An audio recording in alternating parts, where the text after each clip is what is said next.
So here's something I learned the hard way, and I'd like to do the right thing and spare anybody the same headache I went through. I needed to replace the glow plug element, or sorry, the block heater element on my 7.3 powerstroke, and I kind of watched a few videos on replacing it. I'll take you underneath here for a look.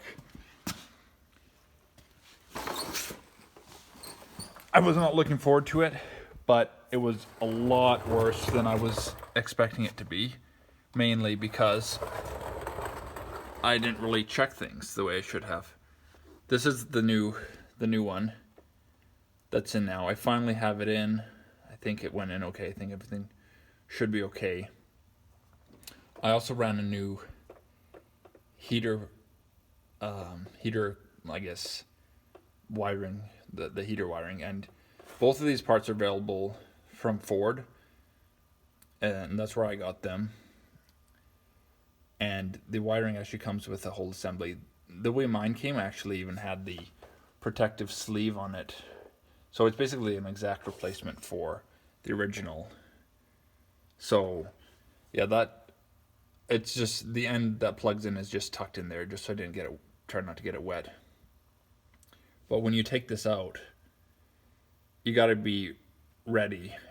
The other thing too I should mention is this was really hard to get out. I had to heat it and turn it a little at a time. I had to heat it over and over again to finally back it out. It was really tight in there.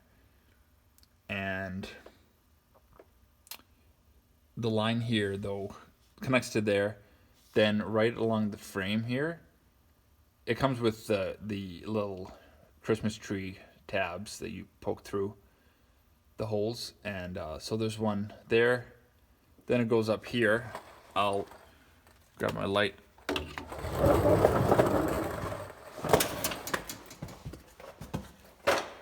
You can see here, this is the end. I just stuck it there just to keep it dry. But so the other end comes up here. If you can see that new shiny black wire, that's the new one. For some reason it came with two tabs here, maybe just for different truck years or something. But anyway, so the second one, I don't know if you can see it, but it just clips to the back end of the strut bracket here. Then it comes behind there, and then there's an extra solid piece that goes over top of the wiring, that flat shiny tubular thing there. So it's just like a second reinforcement, I think, just for vibration so it doesn't wear through your wires. And then that comes behind your mud thing here, and then goes out front, and then it loops over top your frame, and then it goes out through where your toe loop is, right over here.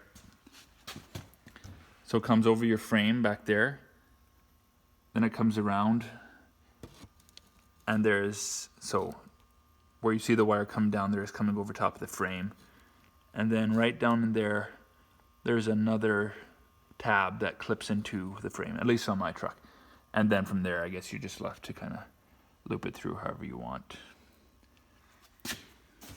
So that all went okay. One tip for getting it through here, it's a little frustrating, but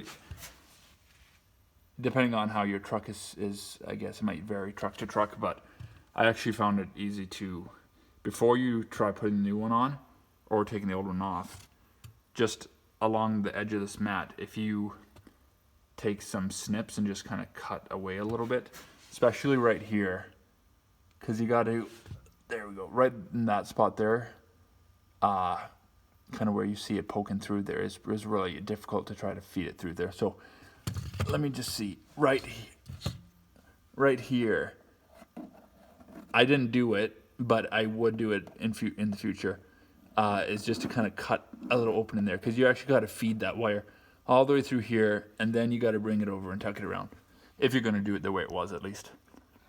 So, and it was really hard to get through here. I had to like push on this, and it's really stiff. But I figure if I had gone first and kind of like cut this out a little bit, would have made it a lot easier. And there we go. But the thing I wanted to say, so when you pull, you can see the mess here. I lost like a bunch, and it shouldn't have been this messy. You're gonna have some mess, unless if you go ahead and try to drain your block. Draining your coolant reservoir might help a little bit, but you're still gonna have a lot of coolant sitting in your block. So unless you vacuum it out or drained it ahead of time, you're kind of gonna run into this problem. But kind of what you can do is when you pull the glow plug out, the heater element, you know, as you're getting towards your last couple of threads, have your new one in hand and ready to shove in there. Wear something that you don't mind getting wet, and obviously coolant's not good to have on your skin. So I got soaked, so I had to go to the house and wash off because I got drenched, and I was wearing 3 layers. They're all soaked, but it's gonna be a little bit of a mess. But if you're real quick and you shove the new one in right away, you'll eliminate a mess. Wear some glasses because it splashes a lot. You don't want to get this stuff in your eyes. But what I really want to talk about is on the new one, on the new one, I didn't realize I didn't look at it the way it came before I stuck it in. I just kind of assumed, because obviously I hadn't taken this one out yet, so I had no idea what it looked like. You know, because you can't take it out and inspect it. You got to like take it out and shove the new one in right away. But the new one, unless if I somehow bent it as I was starting to tighten it, was twisted. So this one is straight. And you can see also just how corroded that was. That's why it wasn't working. And it was actually, what was happening is, I noticed over the last couple months or so, it would take longer and longer. Like even having my truck plugged in overnight, it wouldn't heat up very much. And then eventually it just started tripping the breaker. I couldn't, as soon as I'd plug it in, it would trip the breaker. And my wiring seems to be fine. Because once I took it out, I looked at it. I have it over here. The whole system, it's all one piece. And it all looked fine. So I think what was happening is this was just drawing too much current. And so it was blowing the breaker. But anyways, what happened is, I'll just kind of show, for example, because this one's trash. Let's open that up a little bit. The new one I got had a bend like that, maybe even more. And I didn't think much of it. Maybe on some blocks there's more clearance, and so, but I don't know why they would do that. I don't know why they went straight. So either I accidentally did that, or it came like that. I think it must have come bent. So when I go to put it in, it won't thread in, and I'm fighting with it and getting drenched and like, you know, able to stop it, and then like as I try to adjust it, it'll leak, you know, start puking fluid again. And so it was just a complete disaster.